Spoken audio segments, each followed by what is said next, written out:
Hi, and welcome to your summit. Your wait is over. Postmenopausal women scaling back.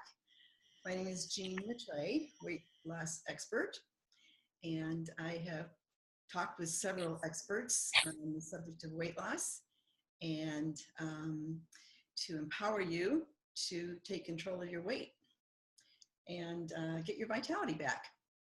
That often goes when you put on weight. So at any rate, I'm here today with Lily Hills. She is,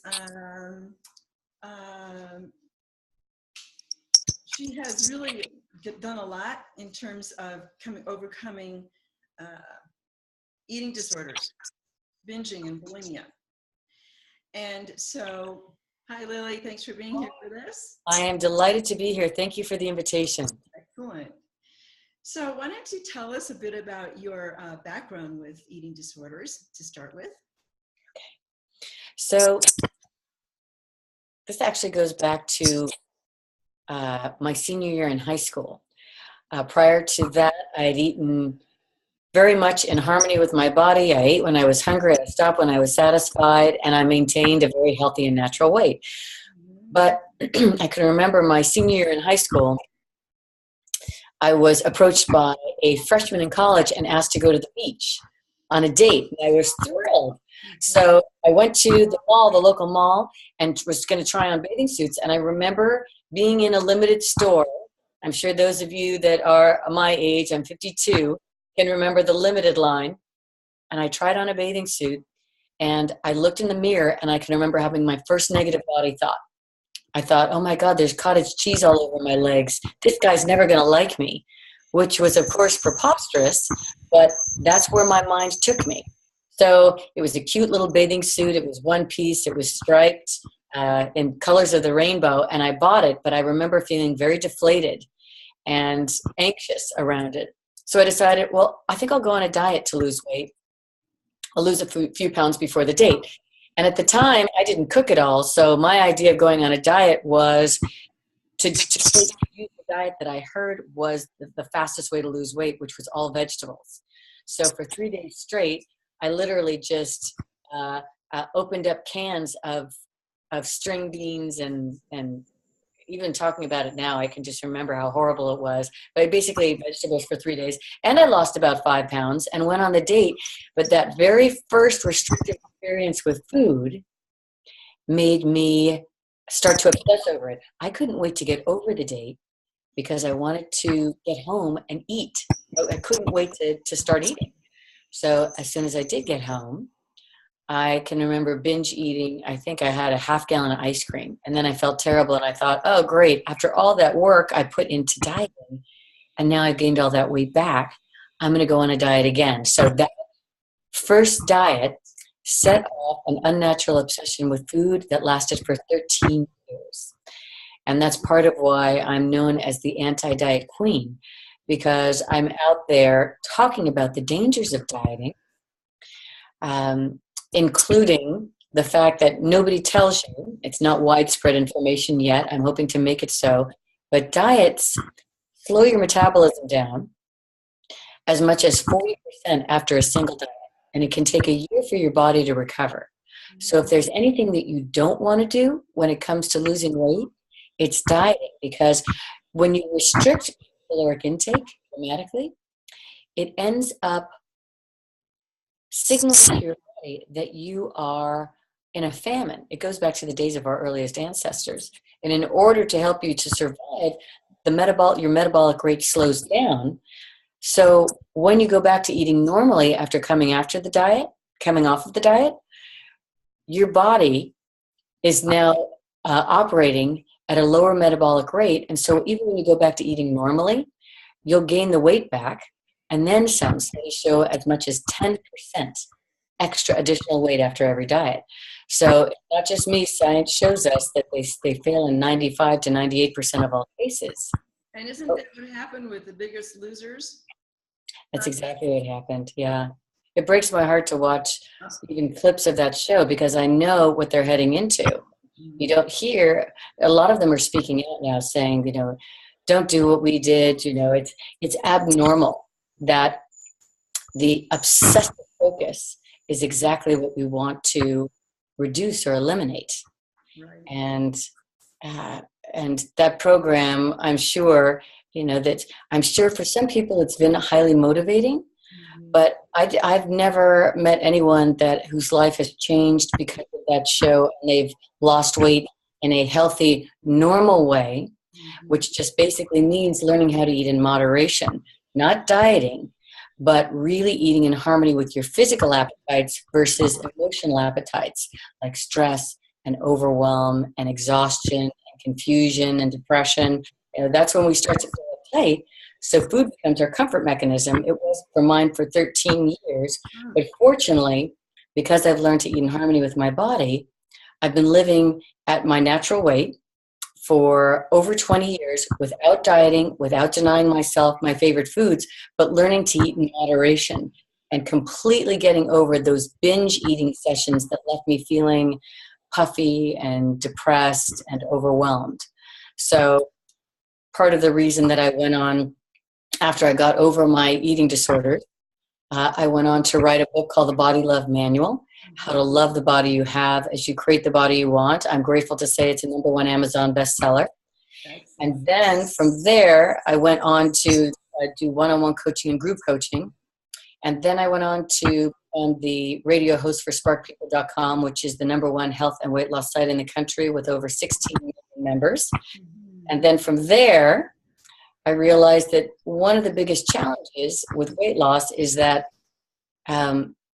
if you're not training your mind in learning to calm itself over the stresses that are making you reach involuntarily for food, getting over overeating is ridiculously hard. So I created a program called Healthy Mind, Healthy Weight, which is the most comprehensive online training in the world for overcoming emotional eating to get your natural and healthiest weight. So I'm very proud of that because I think it's going to help. I'm only one person. I can only take so many one-on-one clients. But this program, I think, is going to revolutionize the weight loss industry and get people to stay away from dieting forever. Diets are, there should be a warning label on every diet, could lead to a lifetime of obsession with food and weight gain. That's what it should say.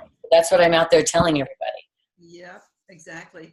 And why don't you tell us right now, when we're talking, as well as since we're talking about your notoriety, let's call it, that Walmart is interested in your program.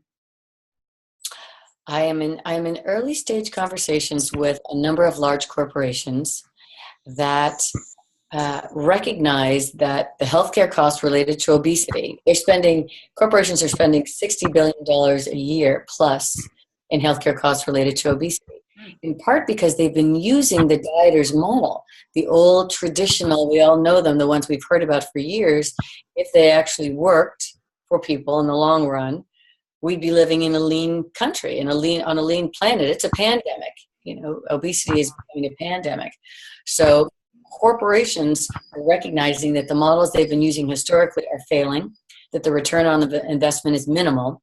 So now they're starting to recognize, all right, so if these programs aren't working, what is? So I'm hoping that every company out there has either my program or one like it, because it really is the only way in the long run to not only reduce your weight, but your stress level, and to gain freedom from the thoughts that have put you where you are today. They're just redundant thoughts based on patterns. We are creatures of habit, and that's a very big deal because every single day we're thinking 30 to 60,000 thoughts, 90% of which are subconscious. So who's really running the show, right? I mean, we think that we have control, but the truth is, if your subconscious is yammering down there all the time, like a crowd of people, constantly saying, you ate too much, or you shouldn't have eaten that, or you're bad, or your thighs look too big. That's the internal dialogue that's making you reach for food. So in order to transcend emotional eating, you got to pull that stuff up. You got to be willing to look at it so you can start to transcend it. So you can start to put the thoughts that allow you to create present moment awareness and peace in the moment and joy, so you can have more fun and less stress. So keeping in mind that changing your mind, it's like Your brain is your hard drive and your mind is the software. In order to change your software, you've got to spend some time thinking about it. It's like memorizing the words to a song. You've got to literally start to educate yourself on completely changing your mindset around food and your body and yourself. But the good news is that once you do that, you not only lose the weight, but you also you free up so many of the thoughts that have in the past gone to worries and stresses and concerns, and you start to focus on creating the life that you most want. You connect with your soul, you connect with the highest version of yourself, and then you can fulfill your life's purpose. And everybody's got one, but if we're obsessed with our weight and food, that's the constant dialogue. That's a I think of those thoughts as like thoughts that we flush down the toilet versus if we start to think of thoughts that make us feel more empowered and more joyful and more grateful, then it's like a helium balloon that we're holding on to that helps us to rise up every day to the higher levels of joy that make food that you're not hungry for not appealing. So can you give us some pointers on how we can start accessing those subconscious thoughts that are ruling us in such a big way? Absolutely. So the number one strategy for figuring out if you're in what I call your untamed mind. So let me make this distinction. You've got at least two voices in your head. Sometimes I've had a full committee in there. I'm sure we can all relate. But you've got these two voices in your head. One of them is the untamed mind that gets you to worry about the future, feel regrets about the past, judge yourself, judge other people, complain, and resist reality. So resisting reality might be you're in a traffic jam and your untamed mind is going, this is terrible, this shouldn't be, people are driving bad, I'm going to be late.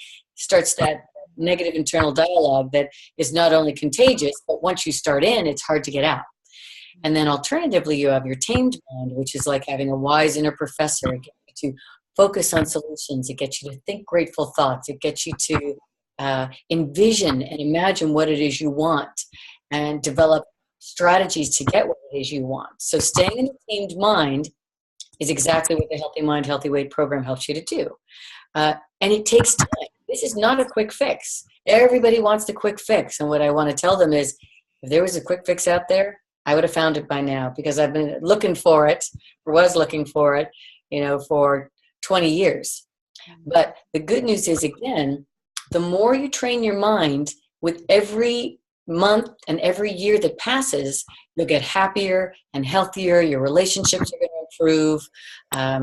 Your health is going to improve. You won't have to worry about getting sick because your body's going to be healthy because you're going to learn to listen to it. So how do you know if you're in your untamed mind? One of the keys is that your body will tell you. Your body is your greatest ally on your path to your natural weight, and listening to it is crucial. So in terms of knowing you're in your untamed mind, you're going to feel, usually, you're going to feel some version of bad or worried or stressed. Sometimes the untamed mind can make us feel superior. Like, oh, that person's doing this the wrong way, or I don't like that person, rather than, discernment, which is that behavior doesn't serve me and I'm going to create a boundary here. That's very different than judgmental. So if you're feeling the feelings, negative feelings, or feelings of superiority, you know that your untamed mind is engaged. Your body is going to signal it to you. So it can help once you become aware of it, right? Then you start to recognize what thought patterns are making you reach for food, right? And everybody's got their pattern. If I'm thinking negatively about my mother, or negatively about my work, or negatively about my body, that's the pattern that leads me to just literally, like a zombie, start heading towards the pantry so that I can push those feelings down, because none of us like to feel bad, right? It's involuntary. That thoughts are automatic. You're not choosing them at this stage. Through training, you can learn to define the thoughts you want to think and start choosing them. But until you really start to get familiar with what your mind is thinking every day, then it's involuntary. You're not going to have control. It's an illusion that you have free will until you start gaining control over that untamed mind. And alternatively, when you're in your tamed mind, you're going to feel some version of good, joyful, empowered, peaceful, happy. Studies show, though, that most of us are in our untamed mind 77% of the time, negative thinking. And that comes from our history again, our biology and psychology from our earliest ancestors. The mind was trained to be on the constant lookout for the saber-toothed tiger, right? Or the possible a source of injury. But we don't have the same challenges in modern day living. But our mind doesn't know that. So that's why training it is so important, because I think most people, when they're having a good moment, they can relate to, sometimes their mind will go, everything's too good. What's going to go wrong? You know, rather than, how wonderful that I have this moment. Let me just immerse myself in it and be grateful for it. That's a smarter way to think. And everybody, again, wants to think that way, but we're not taught from an early age the nature of the mind. You know, it really should be above even reading, writing, and arithmetic, or at least alongside, so that we have a fighting chance of operating optimally, living joyfully. You know, training and living joyfully is what I most want the children of the world and every adult I know to know how to do. So that's part of the reason I'm doing what I'm doing, because, and I know there are other programs out there that are doing the same. So I'm so grateful for all the other people out there that have overcome an addiction and are out there training, because it gives everyone hope. Like, okay, if they got over it, then I can too. If I can get over 13 years of sitting in front of a television set with a half gallon of ice cream and an entire pizza, and I can be where I am now, you know, at 52, and I'm going through menopause, and my weight is staying the same because my stress levels are lower, right? Even because I've trained my mind. So my stress levels are lower, so I'm not dumping cortisol in my bloodstream, which makes it harder to lose weight. So stress reduction is one of the keys to healthy and permanent weight loss. And I just want to emphasize for the viewers that it really is possible to change your thinking. Yeah. A lot of people don't realize that, because it's kind of an area that a lot of people haven't looked at, but it really is possible. And once you start to cultivate that habit of recognizing the unsupportive thoughts that are there, and you can immediately, it doesn't take long, in that moment you can change your thought to something else, just anything that is a happy thought. Or, you know, look at the beautiful clouds in the sky today, anything like that, that is just other than that demeaning and disempowering thought. Yeah. I think what some of my clients have said is, you know, it feels weird to be, yeah, I don't even know how to be grateful. I mean, do I just sit there and think, you know, I'm grateful for the day? And what I share with them is, when you're building a new neural path, so you've got this software package, right? And think of every thought that you think regularly as this little thread in your mind. Well, when you're creating a new one, it's like giving birth, so it's going to feel weird, right? And your untamed mind's going to say, this is weird, I don't want to do this, right? Because it wants to stay the way that it is. So in order to think differently, you have to train it. And it's going to feel weird at first, but that's okay, because it's better to feel weird and to change the way you think than to just keep the way that you've been thinking. Historically, have gotten you where you are so far. So the good thoughts you've thought have gotten where you are, and the negative thoughts you've thought have had ramifications. So training in thinking proactively, positively, and I'm not talking about, you know, Pollyanna, stick your head in the sand and ignore the reality of a circumstance. But when we are stressed, we're thinking from our untamed mind, it shuts down the prefrontal cortex, which is the rationing center of the mind. And it's harder to think clearly about the solutions. It's much easier to just continue to complain about the same thing. Most of us have the same complaints about the same people and the same circumstances. And it's, again, if you are training the mind every day, you've got a much better chance of re-evaluating everything you're thinking and then starting to use the thoughts that get you what you want. Because the untamed mind will get you what you don't want. The tamed mind will get you what you want. In terms of relationships, in terms of more joy, in terms of greater health, in terms of your natural weight. It's all related. all related. And every addiction is related to a thought pattern. So the Healthy Mind, Healthy Weight training is good for every addiction because it's the same protocol. It's the same with, again, think of it as like a beach ball. Your difficult emotions, you're trying to keep them down rather than to let them surface, because it feels like you're going to suffocate. It feels miserable. So then you eat, right, to deal with that. But then you've got the untamed mind that talked you into eating. Then it's saying, I can't believe you did that. Now, look, you're going to have to start all over. Or we'll start the diet Monday or what have you. Yeah, more so you got to let that beach ball up. Right. And I'm just kind of surmising this, but in letting that beach ball up, or otherwise not pressing down those feelings, those emotional feelings, is the body going to bring up anything, or the body mind going to bring up anything that we can't handle at that time? I would say if you've experienced intense trauma as a child, then there's nothing that we can't handle. In order to process my own challenges, going through it, letting that beach ball up was incredibly difficult. I can see why I was avoiding it, because I had to cry my little eyes out, right, in order to process the emotions. It really is. You have to get back in there and you have to feel what you've been avoiding. But once I did, and it wasn't comfortable, but it wasn't like I was being static, right? So we're avoiding what we're doing every day.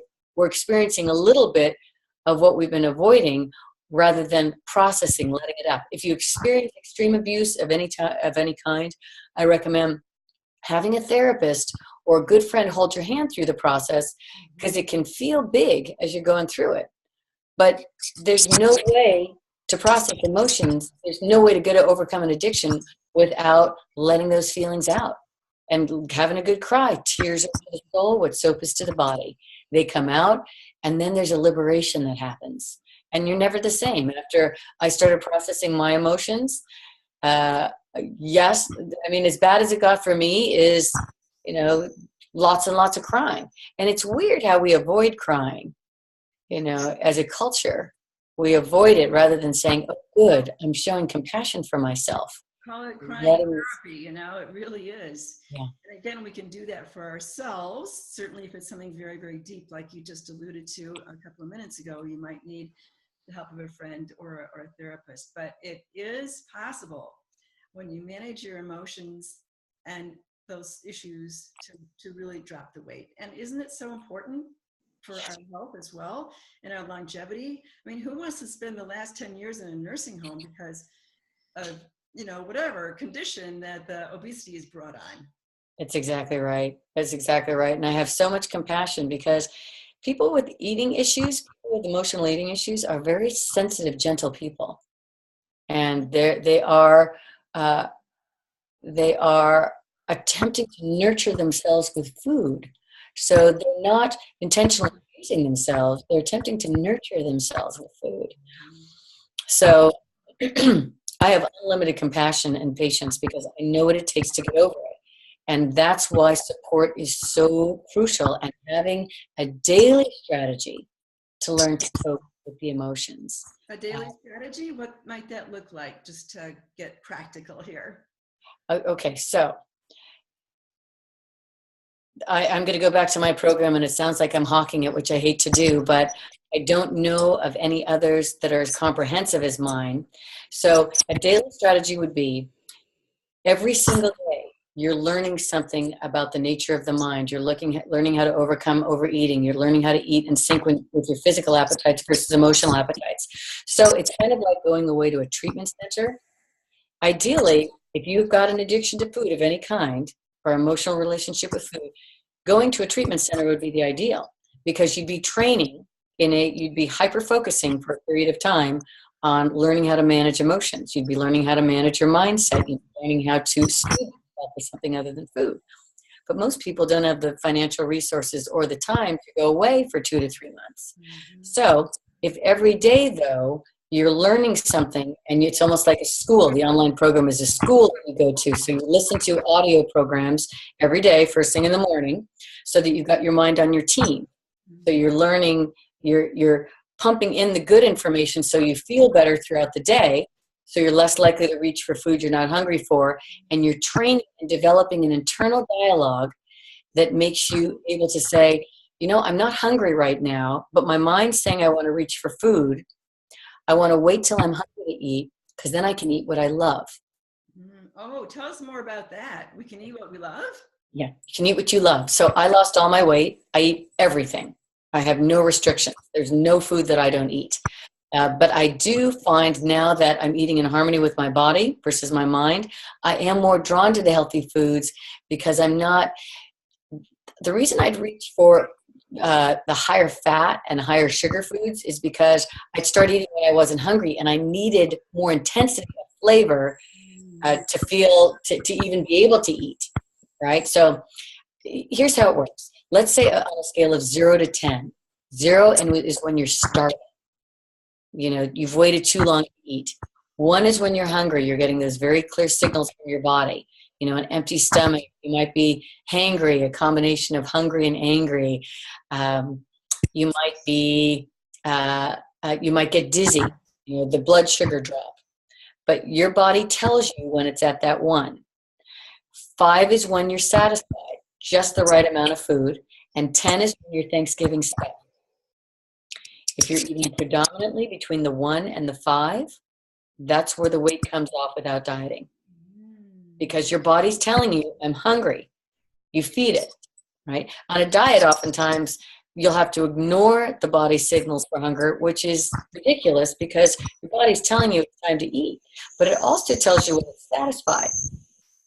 So if you're eating, again, so let's say you start eating at a 2 or a 3, that's when you're going to go into this 7, 8, 9, 10 range, because you're not going to get a signal for satisfied because you were never hungry in the first place.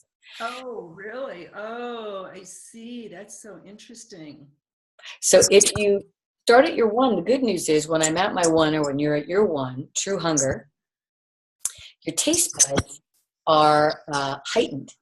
So when you're eating a healthier food, it tastes amazing, right? It's like, it's a salad with avocado and chia seeds and nuts and chicken or whatever you want to put in it. When you're at your 1, that tastes like heaven on earth. When you're at a 2 or a 3 or 4 or 5, you don't want a salad. It doesn't taste good, right? It's like, it's boring. But that's because your taste buds are telling you, I'm not hungry, right? So your body can guide you to your natural and ideal weight, which is why it's so important to love it versus reject it. You haven't gained excess weight because of your body. It's the mind that's telling you to eat when you're not hungry. The body's saying, I'm done, and you're ignoring it, right? Yes. And the other part of the mind, I would assume, is that the more aware, I should say, the more present you are to what you're eating, the more likely you're going to be satisfied earlier. Is that right? Definitely. And watching a movie and eating at the same time. That's exactly right. In fact, there are 10 keys to eating in alliance with your body for permanent and pleasurable weight loss. And one of the keys is if you are eating in front of the television set, which this is a big one for people to give up, because I can remember I loved to eat in front of the television. It was my pleasure. Like, don't take that away from me.